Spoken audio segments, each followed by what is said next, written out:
Well, hello guys, I'm LaRosa and welcome to Fat Tire Cowboys.tv and the final episode of How to Buy Your Own Airplane. Always use an escrow agent like the ones that AOPA has available on their website for the transfer of money.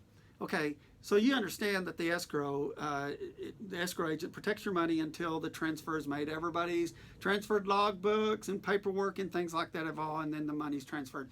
But a lot of people forget that the escrow agent is not, they're not helping you on the purchase decision of the airplane. If you bought a bad airplane, they're gonna send the money if you say send the money, and then you're hung out. If you get there and it's not at all what it's represented to be because you clipped out some of these golden rules. So don't put yourself in that position. Always use an escrow agent, but also understand that they have nothing to do with the condition of the aircraft. They're keeping your money safe while you make those decisions. Due diligence. You're going to do your due diligence one way or another. What do I mean by that? You can either do your due diligence up front before you buy the airplane, or you can do it afterwards when it's in an annual and an AD note that got looked over is due on this airplane. And so now you're going to go find out what the AD note is, how you comply with it, how much money is it going to cost me, what's it mean for the airplane, how long is the airplane going to be down. It just mushrooms. So one way or another, you're going to learn these things. So the best thing to do is decide what kind of airplane you want and then go learn everything you can about those airplanes, including problematic areas, AD notes that are on those airplanes, service letters. You know, you can learn a lot about an airplane just by Googling the tail number. You wouldn't believe. Go Google the tail number.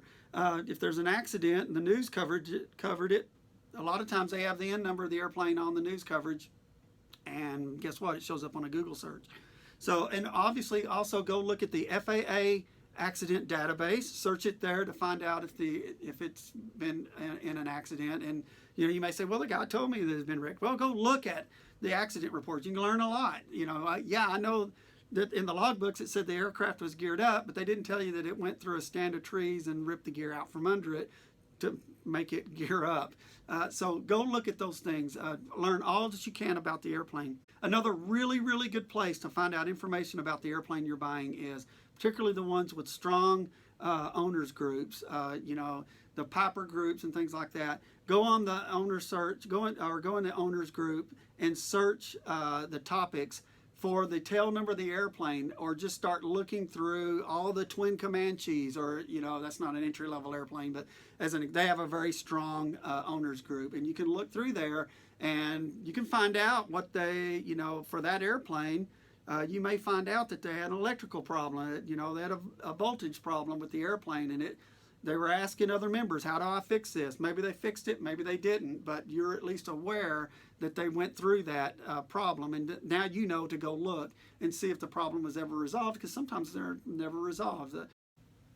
All right, so you guys, you know what you want, you know what your operating costs are, you know what your annual's going to be, insurance, you know where you're going to hanger this thing at.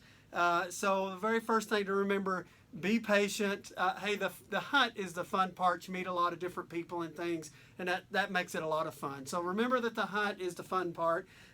Your main sources are going to be, because you're trying to stay close to your home airport, or go to the airports, meet people there, visit with them, ask them what's around for sale, and you can find out a lot from there. Look at the boards. A lot of times they have a board up on the wall with airplanes for sale. So, and of course your other ones are tradeaplane.com, barnstormers.com, and controller.com, and I'm sure there's a few others. You can also go to the make and model groups, and a lot of times they have things for sale there. All right, so now you've gone through the ads and you've found one that you think that you might be interested in. So you're going to make a call to the owner or broker, depending on, you know, what the situation is, and just get them talking about the airplane and how long they've had it and what kind of condition is it in and things like that. You know, one of the things that I'll ask them always is, what are the negatives on the aircraft? And if they say there are none, that's usually a red flag. It can mean they're dishonest, or it means that they, where we spoke about earlier, they don't know or don't want to know. I've never purchased an airplane that didn't have issues. So particularly in this fleet now that is getting just really old, and they call them legacy aircraft, and that just means they're older than crap. So there's always issues with these airplanes. I haven't seen one yet that didn't have some sort of issue with it. Okay, on this next part, guys, you know, if you've moved past and you like what you see, you like speaking to the guy, you're going to ask for the logs. Most people have them copied and they can fax them to you now. Now, the next thing is very important because you're a novice at this. You need to pay a mechanic to sit down and look through the logs with you. You want to sit with that person and look through those logs so they can point things out to you. Shouldn't take more than about an hour, hour and a half to do something like that, and you want to pay the guy for it. He's going to make sure that they're complete logs, that it's got a current annual, that the ADs are current, what kind of damage history the airplane has, that the logs make sense and have continuity. For instance, you know, is the airplane low time? If it's a really low time airplane, it would make sense that it did some sitting at some point. So, you know, you look, and maybe between 1980 and 1990, it virtually sat without an annual. That would make sense, and those are the kind of things that they're looking for, that's got some continuity in the logbooks.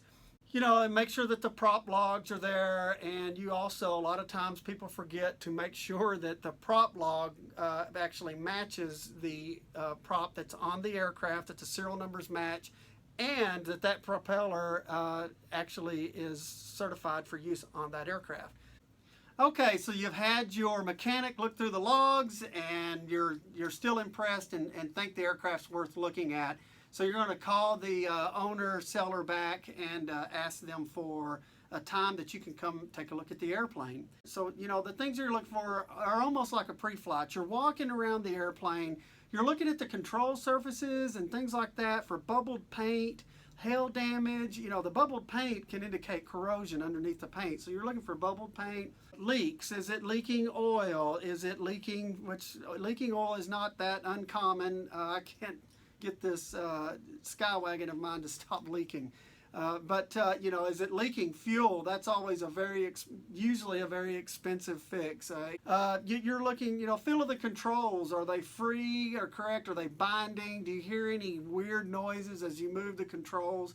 One of the things that I always do is center the ailerons and then look in the cockpit at the yoke or the stick. Is it off to the side? Is it turned? Because that's an indicator that something's not rigged quite right, or it doesn't fly correctly, and they're compensating for that, and it's not the correct way to compensate for it.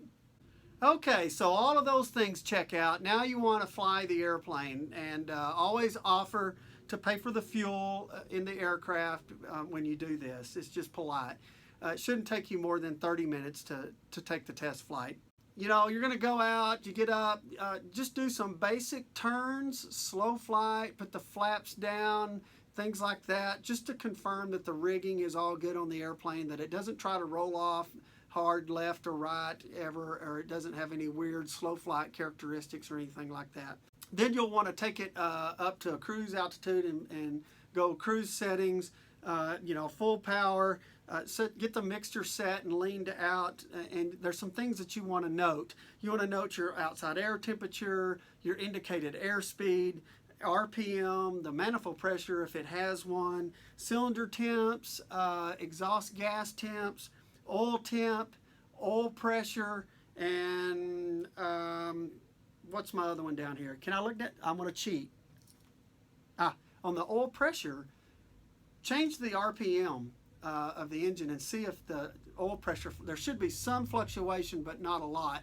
I had a twin Comanche one time that the engine destroyed itself, and that was the big deal, is you could, when you slowed the engine down, boy, the oil pressure dropped off really quick, particularly after it had been flying a little bit. So you're looking for that oil pressure to stay up, sustained, even on power changes.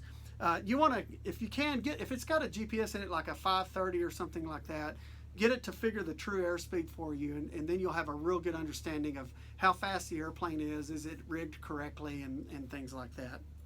And another thing that you want to do is turn on all the avionics and make sure they work. You know, does the VOR go to the VOR? Does the ILS go to the ILS? And things like that. So just use the avionics, make sure they all work. All right, so now you're on the ground, and at this point, you probably have a really good idea how much the guy wants for the airplane, whether he's going to come off of it or not, but you need to formalize that with an offer and negotiate. Let's say the airplane, he wants $38,000 for the airplane, and you know, a good offer on that, considering it's a good airplane and doesn't have a lot of issues, you know, might be, let's say, come at it at you know, 33.5 or something like that. And he comes back at, you know, I can't take that, but I'll take, you know, 37. And, you know, maybe you'll say, look, meet me in the middle. You know, look, let's do $36,000 and let's get a pre-buy done. And, you know, if he agrees to that, great. But that's kind of how those things play out.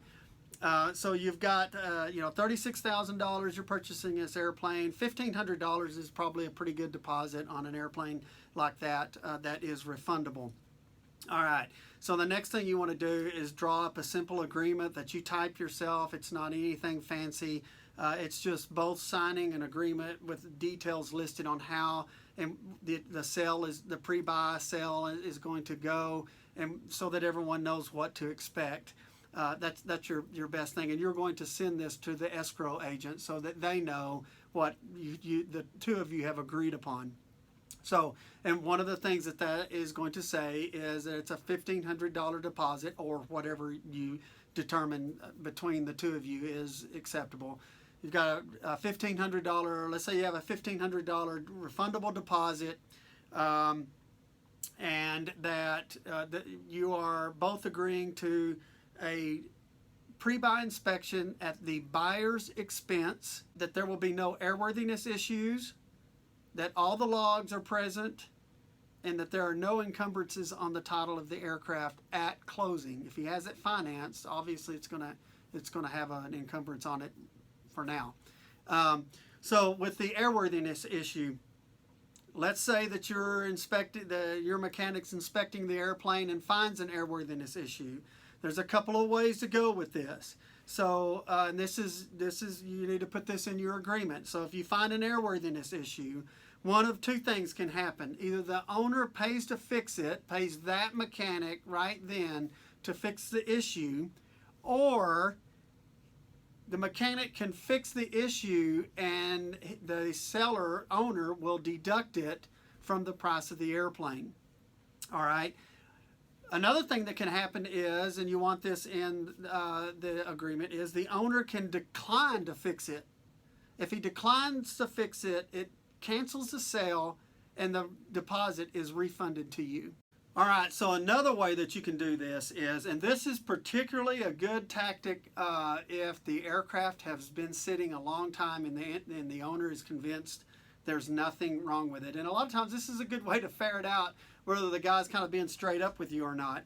I will suggest an annual at a shop of my choosing, and that the seller, the owner, pays for that annual. So if they're really convinced there's not a lot of things wrong with that aircraft, then you know they may agree to do that. Some people won't, because they can get into some problems with a different mechanic looking at the airplane. But we just bought a wagon this way a year or so ago, and it really worked in our favor.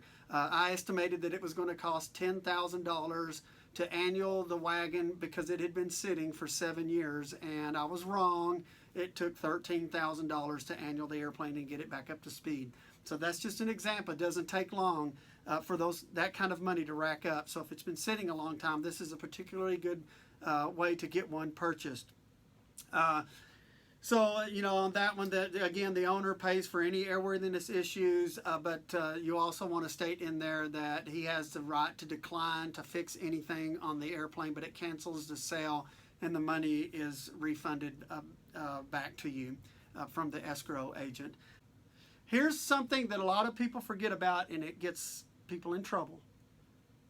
when you do these pre-buys, of course you're paying for the pre-buy, but if the owner chooses to pay for the annual or chooses to fix something on the aircraft and pay the mechanic, before you close on that airplane, you need to make dang sure that mechanic got paid, because he can put a lien on your airplane. So make sure that the mechanic was paid before you close on the airplane. All right, guys, you've got the mechanic paid. The airplane sailed through the inspection process with not a lot of problems, and everything's good, and you're ready to close on the airplane. So as the buyer, you have faxed a signed agreement about how this process is going to go to the escrow agent, as the seller has done the exact same thing. You have also made your deposit, security deposit of $1,500 or whatever y'all determined was the correct amount. And so from there, you are now going to wire the balance of the funds to the escrow agent, and the seller is going to FedEx the logbooks and a signed bill of sale over to the escrow agent. And the escrow agent is going to get those, and they're going to say, okay, this is what I have, and they're going to call you and say, this is what I have. Do you want me to release the funds? And you're going to say, if you have everything, yes. They're going to call the seller and say, this is the funds. Do you want me to, I have all of your things. Do you want me to release the funds? He says, yes, release the funds. So then the funds are released, and you now own an airplane. One of the things that you need to be real careful of is the signed bill of sales. Study up on those FAA form, and I'll list it on here. I can't remember the name of it, but it's the bill of sale. Study up on how those should be signed and get a copy of it. Have them fax you a copy of it from the escrow agent before you release the funds to make sure that it is signed correctly. Well, hey guys, that's going to wrap up how to buy your own airplane. Maybe, hopefully, that's going to help you on this initial purchase, and maybe it will be a little less painful for you to get through that part. And as always, thanks guys for going out to FatTireCowboys.com and purchasing our merchandise. So long until we see you next time. Viva LaRosa!